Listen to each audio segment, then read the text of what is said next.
అందరికీ నమస్తే. ప్రస్తుతం మనతో పాటు సీనియర్ జర్నలిస్ట్ దాము బాలాజీ ఉన్నారు. ఆయనతో మాట్లాడదాం. నమస్తే సార్. నమస్తే సార్, కేసీఆర్ ని ఎన్నికల తర్వాత అరెస్ట్ చేసే అవకాశాలు ఉన్నాయి. అది కూడా కాళేశ్వరం విద్యుత్ రంగంలో స్కామ్ గురించి సీనియర్ అంటే మాజీ జడ్జిల పైన విచారణ కూడా జరుపుతున్నట్టు తెలుస్తుంది. అంటే నిజంగానే కేసీఆర్ అరెస్ట్ అవుతారంటారా? అంటే రేవంత్ రెడ్డి పోయే పద్ధతి చూస్తే కేసీఆరే కాకుండా కేటీఆర్, హరీష్ రావులను కూడా అరెస్ట్ చేసే అవకాశం కనబడుతుంది. అంటే రేవంత్ రెడ్డి ఒక రకంగా జగన్ని ఫాలో అవుతున్నట్టుగా చాలా విషయాల్లో కనిపిస్తుంది. ఎందుకంటే ఇమీడియట్ రోల్ మోడల్ జగన్ కనబడుతున్నాడు ఆయనకి. అక్కడ ఇక్కడ రేవంత్ రెడ్డికి లక్ ఏంటంటే జగన్కేమో ఒక వ్యతిరేక మీడియా చాలా స్ట్రాంగ్గా బలంగా ఉంటుంది. అట్లాగే న్యాయ వ్యవస్థ కూడా చంద్రబాబు న్యాయ వ్యవస్థని ఆయన మేనేజ్ చేసినట్టు ఇంకెవరు చేయలేరు, దేశంలోనే ఎవరు చేయలేరు. అంత ముందు చూపుతో ఆయన ప్లాన్గా అడ్వకేట్స్ని కానీ ఎక్కడెక్కడ ఏమేమి చేయాలో ఆయనకు బ్రహ్మాండంగా తెలుసు. అది ఇక్కడ లేదు. కేసీఆర్కి అటువంటి మీడియా సపోర్ట్ లేదు. కేసీఆర్కి ఉన్న మీడియా అనే దానికి రీచ్ లేదు అసలు.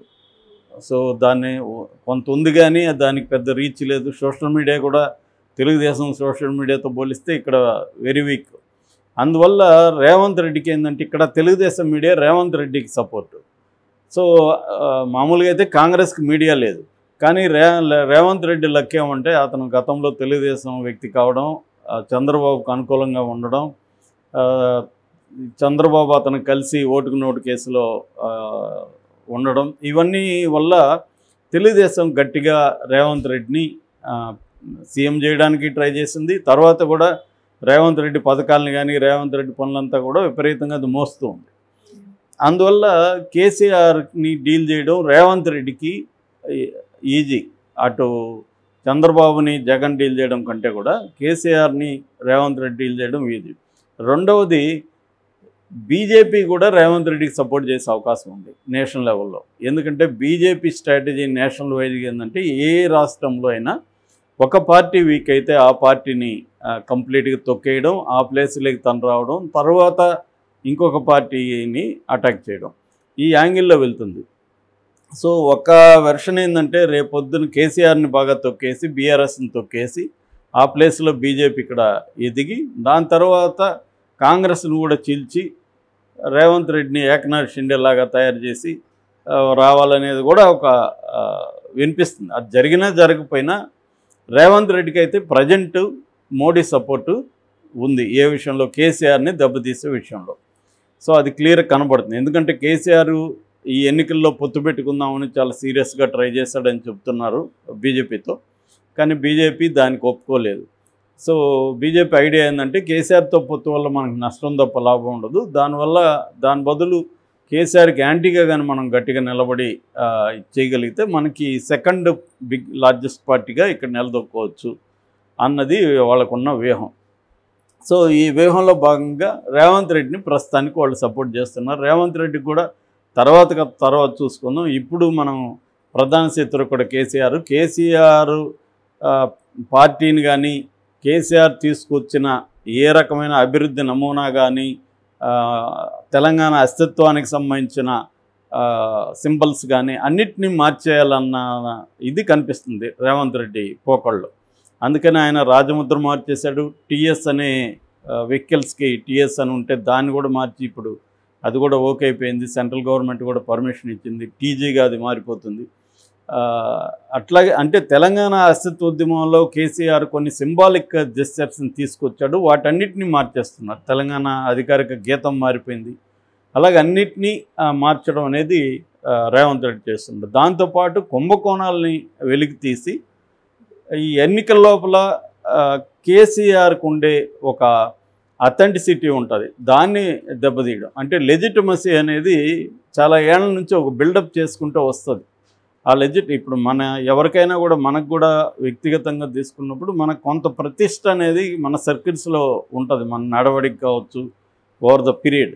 దాన్ని దెబ్బతీస్తే ఎవడైనా చాలా ఇబ్బంది అయిపోతుంది. ఎందుకంటే మనకు అందరిలో ఆ దెబ్బ తగులుతుంది, అందరూ మనం చూసే పద్ధతి మారిపోతుంది. ఇప్పుడు రేవంత్ రెడ్డి ఆ మెథడ్ ఇక్కడ ఫాలో అవుతున్నాడు. అంటే కేసీఆర్ని బీఆర్ఎస్కి ఉండే లెజిటిమసీ ఒకటి ఉంది, అంటే తెలంగాణ తేవడం వెనుక కేసీఆర్ కృషి కానీ, వచ్చిన తర్వాత తెలంగాణ నిర్మాణంలో కేసీఆర్ బీఆర్ఎస్ కృషి కానీ ఎవరు కాదనలేనిది. దాన్ని రేవంత్ రెడ్డి ఆల్మోస్ట్ తుడిచిపెట్టేయాలన్న ప్లాన్తో వెళ్తున్నాడు. సో దీన్ని ఎదుర్కోవడంలో కేసీఆర్ కానీ బీఆర్ఎస్ కానీ దృఢంగా గట్టిగా ఫైట్ చేయలేని పరిస్థితి కనబడుతుంది. సో మొన్ననే రేవంత్ రెడ్డి ఏమన్నాడు, నేను కానీ గేట్లు తెరిస్తే మొత్తం ఖాళీ అయిపోతుంది, నలుగురు మాత్రం మీ కుటుంబంలో ఉండే నలుగురు మాత్రం మిగులుతారు అని చెప్తున్నాడు. సో ఇది సాధ్యం కూడా రేవంత్ రెడ్డికి. ఆయనేమో అబద్ధాలు చెప్పాలి. నిజంగా కానీ జరిగితే బీఆర్ఎస్ నుంచి వచ్చేసే పరిస్థితి అయితే ఉంది. ఆల్రెడీ బీజేపీలోకి చాలామంది వెళ్ళిపోతున్నారు, కాంగ్రెస్లోకి వచ్చేస్తున్నారు. వాళ్ళు ఏంటంటే ఎన్నికల ముందు మనం ఇలా చేస్తే ఇబ్బంది అని, ఎన్నికల తర్వాత ఖచ్చితంగా బీఆర్ఎస్ని ఖాళీ చేసే కార్యక్రమం అయితే ఉంది. సో ఈ నేపథ్యంలో ఇప్పుడు ఏం చేశాడంటే నిన్న క్యాబినెట్ మీటింగ్ జరిగింది. ఆ మీటింగ్లో ఒక నిర్ణయం తీసుకున్నారు. అదేంటంటే కాళేశ్వరం ప్రాజెక్టుకి సంబంధించి జే పినాకి చంద్ర ఘోష్, పీసీ ఘోష్ అంటారు ఆయన్ని. ఈ పీసీ ఘోష్ ఒకప్పుడు సుప్రీంకోర్టు జడ్జిగా ఉండి రిటైర్డ్ అయ్యారు. ఆయన అంతకుముందు కలకత్తా హైకోర్టు చీఫ్ జస్టిస్గా ఉన్నారు. ఉమ్మడి ఏపీ హైకోర్టులో కూడా ఆయన జడ్జిగా పనిచేశారు. ఆయన్ను ఇప్పుడు దానికి విచారణ అధికారిగా నియమిస్తున్నారు. ఏది కాళేశ్వరానికి సంబంధించి మొత్తం 9 అంశాలు ఇచ్చారు.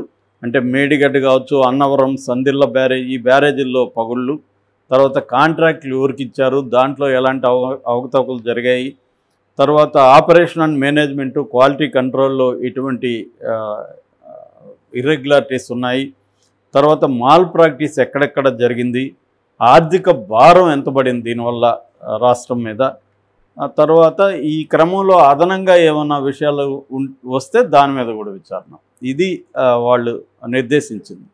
ఇది కాకుండా యాదాద్రి భద్రాద్రి విద్యుత్ ప్రాజెక్టులు, తర్వాత ఛత్తీస్గఢ్ నుంచి విద్యుత్ కొనుగోలు చేయడం, దీంట్లో కూడా పెద్ద ఎత్తున అవకతవకలు జరిగాయని చెప్తున్నారు.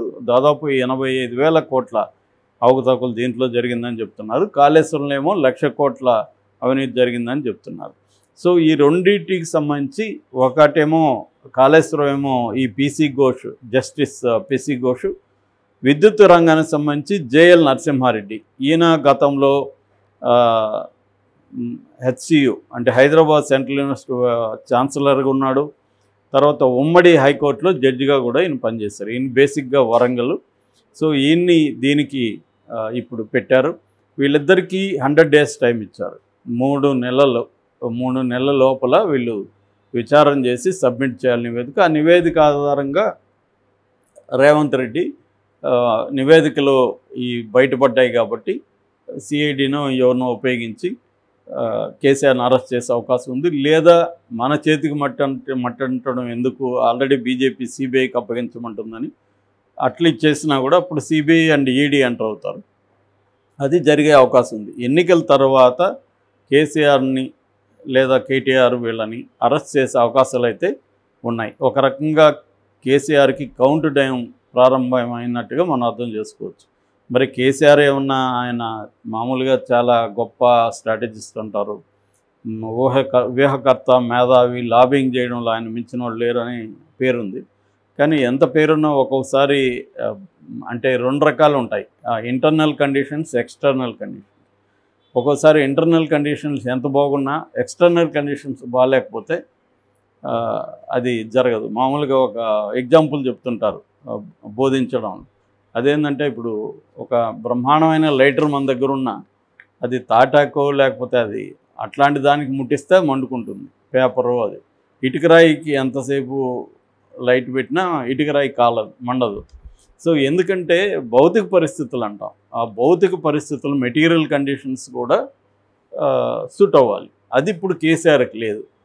సో మరి కేసీఆర్ ఇటువంటి కండిషన్లోనే నిజంగా ఆయన వ్యూహకర్త కాదా అనేది బయటకు వచ్చేది. మామూలుగా అన్ని పరిస్థితులు బాగున్నప్పుడు ఎవడైనా చేస్తారు. పరిస్థితులు అన్నీ కూడా అననుకూలంగా ఉన్నప్పుడు, అంటే క్రైసిస్ని నీకు అనుకూలంగా మార్చుకునే తెలివితేటలు కావచ్చు, వ్యూహాలు కావచ్చు, కేసీఆర్ దగ్గర ఉన్నాయా లేదా తేలడం అనేది బహుశా ఆయన లైఫ్లోనే అతిపెద్ద పరీక్ష ఇది. ఆయన జైలుకి వెళ్తాడా లేకపోతే దీన్ని అంతా డీల్ చేసుకొని నిలబడతాడా అనేది చూడాలి. Okay sir, thank you.